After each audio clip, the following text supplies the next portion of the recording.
Sola que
کہ حسین دین کو بخشی ہے زندگی تو نے، حسین دین کو بخشی ہے زندگی تو نے، کٹایا سر بیعت مگر نہ کی تو نے، اور کیا وہ سجدے آخر روا روی تو نے، نماز جا کے تھی دنیا سے روک لی تو نے۔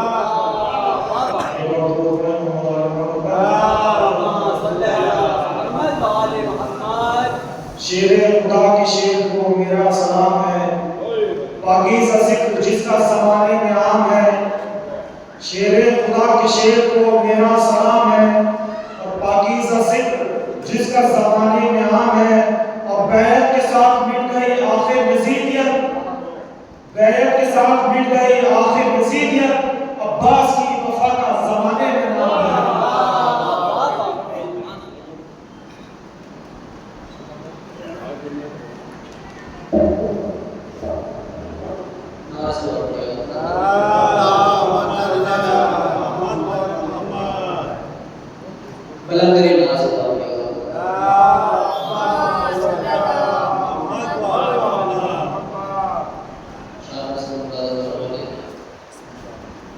کہ عصمت کی جان روح طہارت ہے فاطمہ، عصمت کی جان روح طہارت ہے فاطمہ، یعنی عبادتوں میں عبادت ہے فاطمہ، کہ عصمت کی جان روح طہارت ہے فاطمہ، یعنی عبادتوں میں عبادت ہے فاطمہ، تو محشر میں ہو کوئی غم شبیر کے خلاف مجھ کو یقین ہے میری ضمانت ہے فاطمہ، محشر میں ہو کوئی غم شبیر کے خلاف مجھ کو یقین ہے میری ضمانت ہے فاطمہ۔ درود پڑھے گا حضرات۔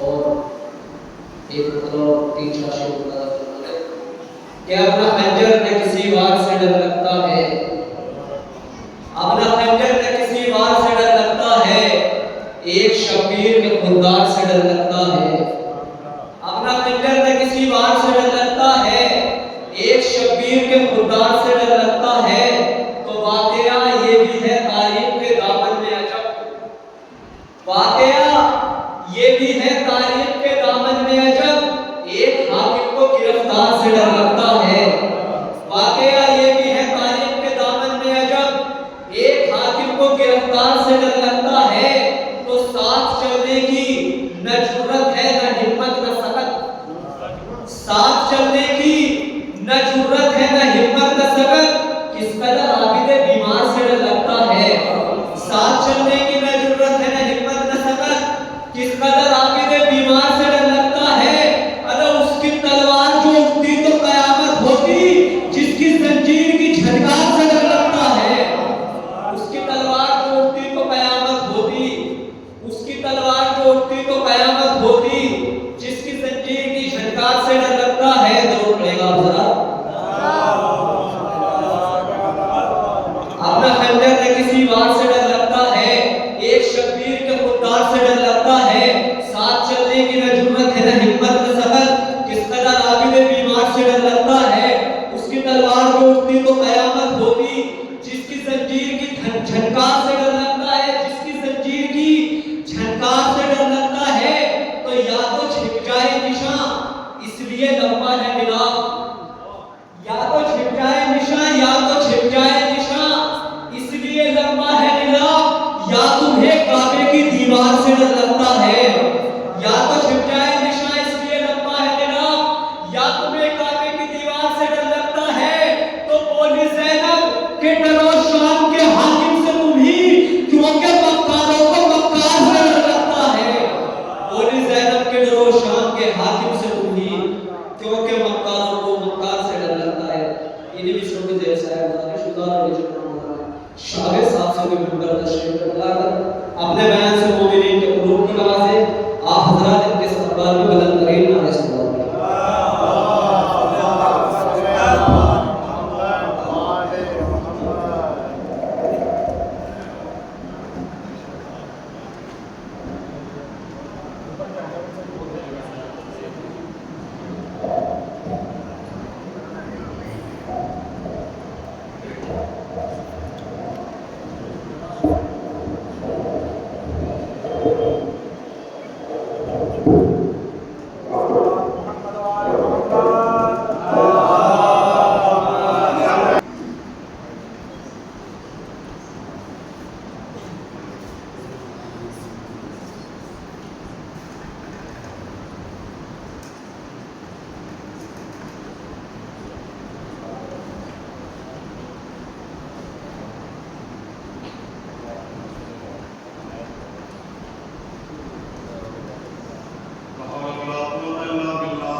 زیادہ طویل گفتگو کو آپ کے سامنے انشاءاللہ جب نہیں رہے گی، لیکن جتنی بھی رہے گی وہ میرے علم کے اعتبار سے مفید رہے گی اور اچھی رہے گی۔ خداوند عالم اپنی اس مقدس کتاب میں عظیم اس اعلان کو فرما رہا ہے کہ کل شیء احصیناہ فی امام مبین، ہم نے ہر ایک چیز کے علم کو امام مبین کے اندر بٹھا رکھا، یعنی اس کو ہم نے ہدایت کے لیے جو زمین پر بھیجا، ہم نے تمام تر علوم اس نبی، ولی، خلیفہ جو بھی ہمارا عادی ہے ہم اس کو عطا کیا۔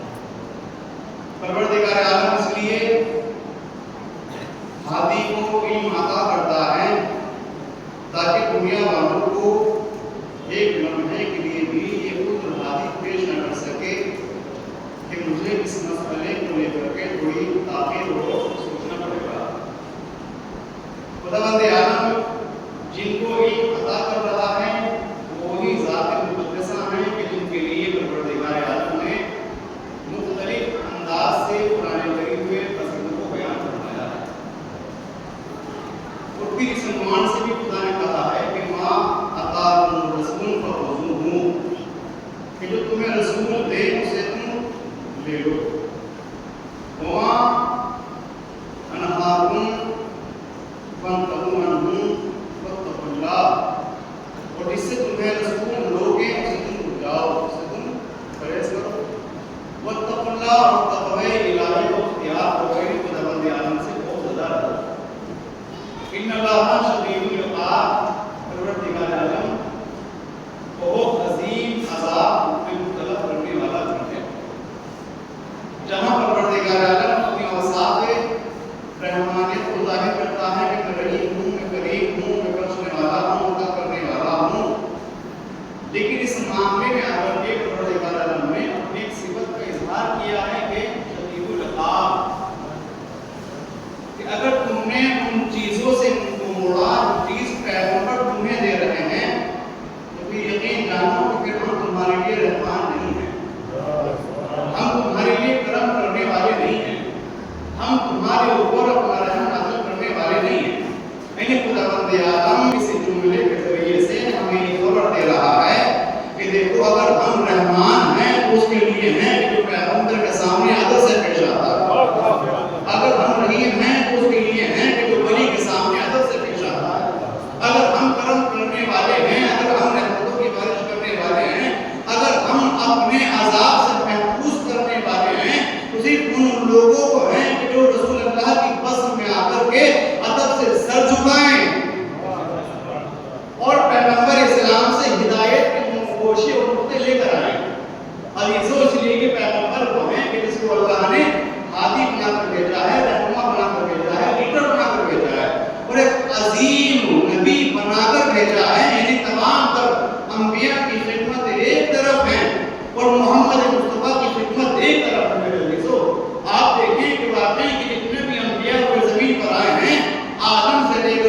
جناب عیسیٰ تک وہ آئے کس لیے ہیں؟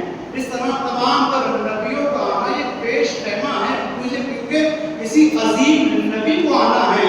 آپ بتائیے گا کہ مقصد آدم کیا تھا؟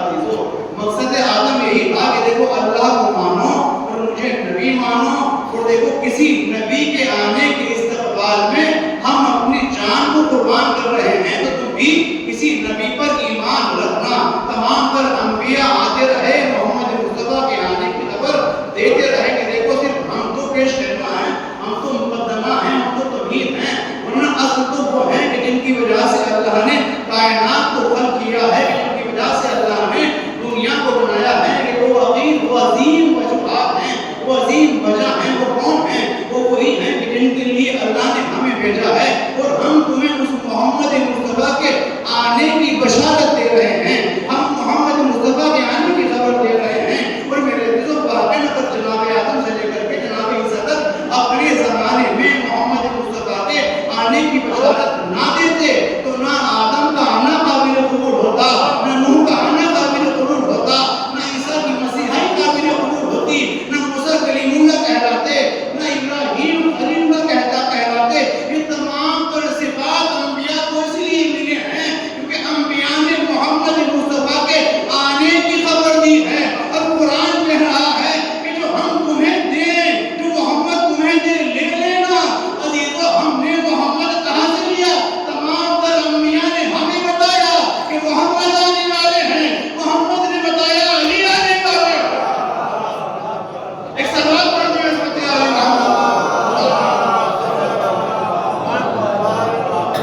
کوئی ایسے نہیں ہے عزیزو، کیا کہا ہے؟ تمام تر انبیاء کس لیے؟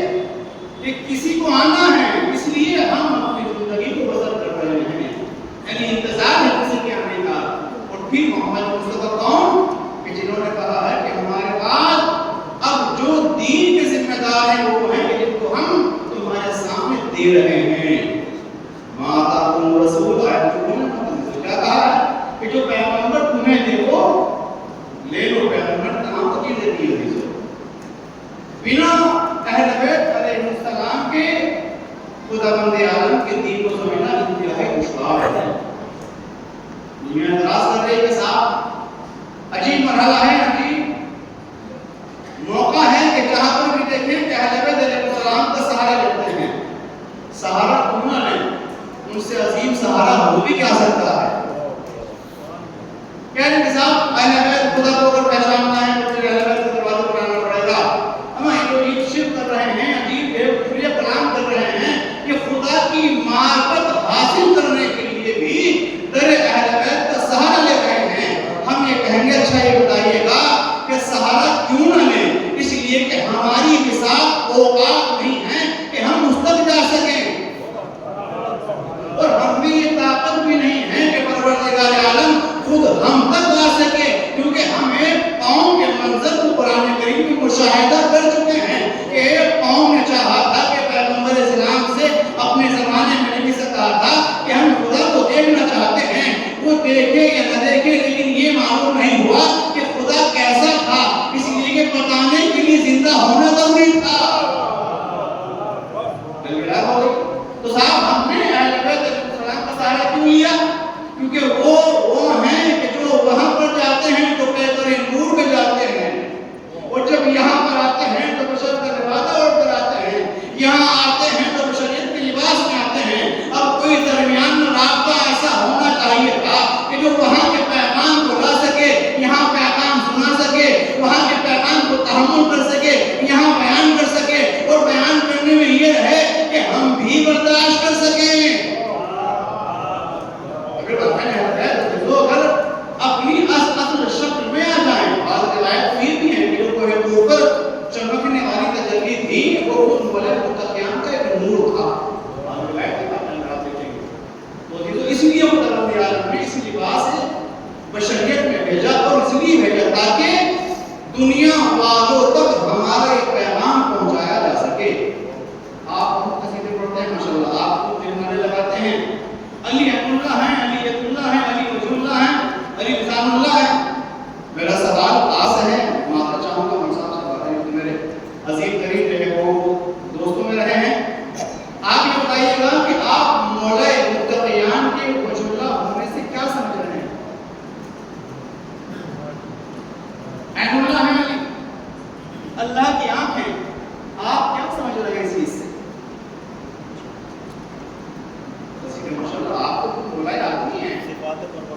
صفات پروردگار عالم، یہ ایک صحیح جواب ملا ہے، مگر میرے ناقص علم کے اعتبار سے یہ جواب صحیح نہیں ہے۔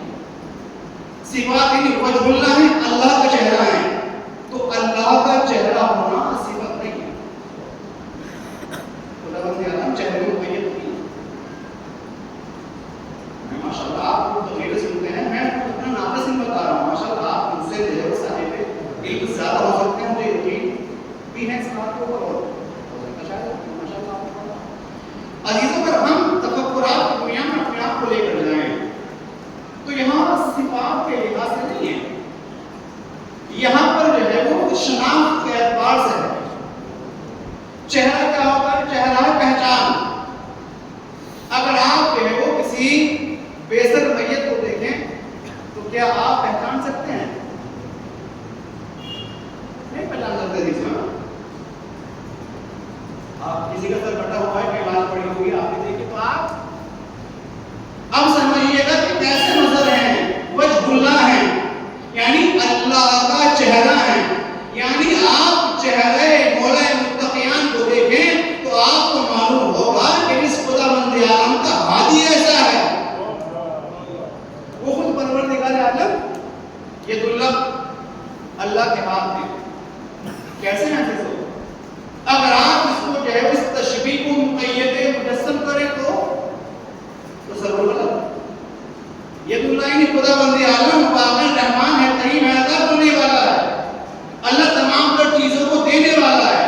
ہمیں یہ سمجھنا آتا کہ خداوند عالم کیسے دیتا ہے۔ در مولا متقیان نے اتنا عطا کیا، ہمیں معلوم ہو گیا کہ دیکھیں کہ یہ اللہ اسے کہتے ہیں کہ جو دینے کے بعد شکر کرتا ہو، یعنی جو عطا کرتا ہے، مہربانی کر رہا ہے۔ مولا متقیان کا صاحب اگر آپ دیکھیں تو ہر ایک صفت میں رہیزو اپنے آپ میں جو ہے نقطہ اور اپنے آپ میں مفصل بحث کرتی ہے۔ اگر بعض جگہ پر ایسا ہوتا ہے کہ تشبیہات کی دنیا میں اگر آ جائے تو کہیں نہ کہیں آ کر کے ایمان کے اوپر بھی ایک نقص جو ہے وارد ہو سکتا ہے۔ ائمہ طاہرین علیہ السلام نے کہا تھا نحن وجہ اللہ، اچھا اس صفت کو ہم تفسیر دیتے ہیں مولا متقیان سے، ایسا نہیں ہے تنہا صرف مولا متقیان نہیں ہے بلکہ ایک بات رہا ہوا ہے محمد اللہ بھی ہے، اینا وجہ اللہ کہ کہاں ہے اللہ کا چہرہ، یعنی امام زمانہ کے متعلق یہ جملہ استعمال کیا گیا ہے، لیکن کیونکہ ہم دیگر ائمہ تک پہنچ نہیں پائے گے اسی لیے شاید ہمارے لیے جو ہے وہ زیادہ جو ہے وہ محور مرکز میں نہیں رہا ہے۔ آپ دیکھیں روایت میں کہا ہے کہ نحن وجہ اللہ، یعنی ہم تمام کے تمام اہل بیت خداوند عالم کا وہ چہرہ ہے کہ اس سے پروردگار عالم کی معرفت حاصل ہوتی ہے۔ جب عزیزوں چہرہ اہل بیت علیہ السلام سے معرفت خداوند عالم حاصل ہوتی ہیں تو پھر آپ بتائیے گا کہ جن کے دلوں میں مولا متقیان کی محبت ہے ان کے پاس کتنی معرفت ہونی چاہیے۔ آپ نعرہ لگاتے ہیں، آپ وہی بتاتے ہیں نا، لیکن اگر معرفت کی دنیا میں اگر ہم لے کر آئیں، اگر ہم اس دنیا میں لے کر آئیں تو جس مولا متقیان کو ہم اپنا مولا مان رہے ہیں، خدا نے نبی نے اس کا مولا بنایا ہے، تو وہ کون ہے؟ وہ معرفت یعنی خداوند عالم کی تعلیم اور خداوند عالم کی معرفت کیا محور مرکز ہیں۔ اس مولا کی محبت سے آپ اور میں عزیزوں کتنی معرفت خداوند عالم حاصل کر رہے ہیں۔ اگر واقعی پوچھا جائے کتاب الدین کتنے ہیں، آپ نے کہا کہ 5 ہے، تو قرآن کی کتاب ہے، کیا ہے صاحب؟ کہا توحید ہے، حضرت نبوت ہے، امامت ہے، قیامت ہے۔ اور بچے سے پوچھا جائے بیٹا توحید کے معنی کیا ہیں، عدل کے معنی کیا ہیں، نبوت، امامت، قیامت کے معنی کیا ہیں، تو عزیزوں کہیں نہ کہیں ہمارے پاس واقعی جو ہے وہ اس علم کی قلت کے ہونے کا احساس ہوتا ہے۔ کیا خداوند عالم کی معرفت حاصل کرنا آپ کا وظیفہ نہیں ہے؟ کیا توحید کے حوالے سے ڈسکشن کرنا میرا آپ کا فریضہ نہیں ہے؟ عزیزوں واقعی ہے، اس لیے کہ اس مولا کی مولائیت کا اعلان ہم نے کیا ہے، اس مولا کی مولائیت کا اقرار ہم نے کیا ہے۔ اس مولا نے مقام گاہی مقام ہر جگہ مختلف مقامات پر ہمیں توحید سے آشنا کرانے کے لیے مختلف احادیث بیان کی۔ تو کیا میں آپ کا وظیفہ یہ نہیں بنتا؟